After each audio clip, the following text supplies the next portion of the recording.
ये इंटेंशन नाम लिखवाए जा रहे हैं।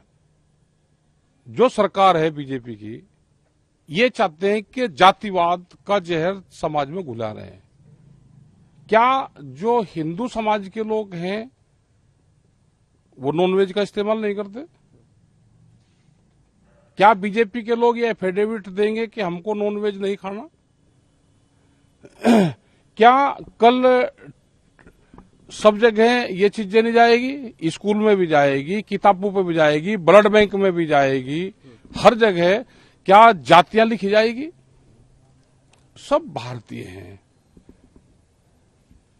जिसको जो इस्तेमाल करना है वो कर सकता है।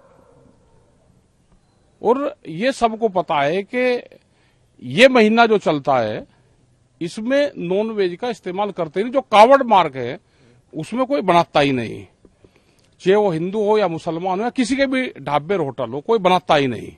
सबको पता है उनकी बिक्री नहीं होगी, उनका होटल बदनाम हो जाएगा। लेकिन किसी आदमी को पर्टिकुलर चिन्हित करना वो इत्तेफाक नहीं है, वो इंटेंशन है। और ये मुजफ्फरनगर ये जो पूरा क्षेत्र लगता है, पहले ये 2013 में ये चीजें झेल गया, तो अब नहीं लगता कि इस पर दोबारा यहाँ पे कोई ट्रायल होगा। उनको कोई और इशू नहीं मिल रहा तो कह लगे यही ले लो, फिर हिंदू मुस्लिम का राग अख्तियार कर लो। यहाँ तो 6000 मुकदमे लोगों ने झेल लिए, कोई उनको छुटाने नहीं आया, अपने आप समझौते करे लोगों ने। और जहां तक कावड़ मार्ग है वहां पे मुस्लिम समाज भी काम करता है, वहां पे वो सेवा करता है, वो करता है। क्या पुरकाजी में वहां का जो चेयरमैन है वो मुस्लिम है, अपने हदबंदी से दूर जाकर भी वो पूरा काम कर रहा। क्या अपने काम पे भी लिखना पड़ेगा कि मैं मुस्लिम हूं और मैंने सारा काम में करा? जितना लाइटिंग का जितना काम है पुरकाजी से वहां से लगा कर बॉर्डर से सारा वही करता है, तो उसको भी सम्मानित कर दो। आपने ब्लड बैंक वाला जिक्र यहाँ पर उस पर भी लिख दो ना, ब्लड बैंक पे भी लिख दो कि ये किसका है। डॉक्टर पे भी लिख दो, डॉक्टर बढ़िया होगा तो इलाज वही आदमी करवाता है, उसकी वहां फिर जातियां नहीं पूछता कि इसकी क्या जातियां हैं। तो फिर तो आने वाले टाइम पे तो हर आदमी को अपनी जाति लिखनी पड़ेगी। क्या उससे ये देश बच जाएगा? क्या जब वोट लेते हैं उस पर भी लिखते हैं कि कौन सी किस जाति की, मुझे इस जाति का नहीं चाहिए, इस जाति की चाहिए? ये परंपराएं गलत है। जो गुजरात मॉडल है, गुजरात में किसने जाकर नहीं देखा? गुजरात मॉडल क्या है?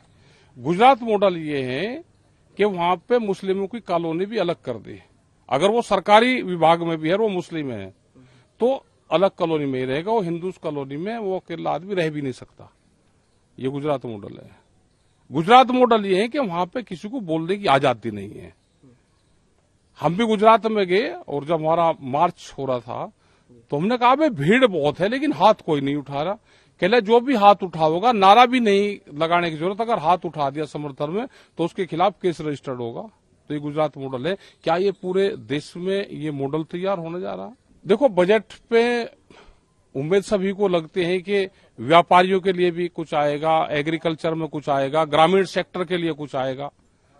लेकिन ये जो सरकार है ये व्यापारियों की सरकार है, तो उनके लिए तो, उद्योगपतियों के लिए तो आ सकता है, लेकिन दूसरे लोगों को, आम पब्लिक को कैसे उससे पैसा निकाला जाएगा ये योजना आएगी। उस पर कर्जा देने की तो योजना आएगी, न फसलों के दाम का आएगा, न रोजगार आएगा कि रोजगार हम ज्यादा देंगे, अग्निवीर जैसी योजनाएं आ रही है।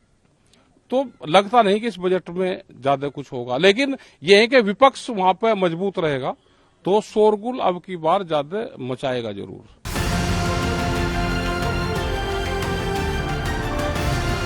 किसान तक खाना है तो उगाना है, किसान तक खाना है तो उगाना है, किसान तक खाना है तो उगाना है, किसान तक खाना है तो उगाना है, किसान तक खाना है तो उगाना है, किसान तक खाना है तो उगाना है।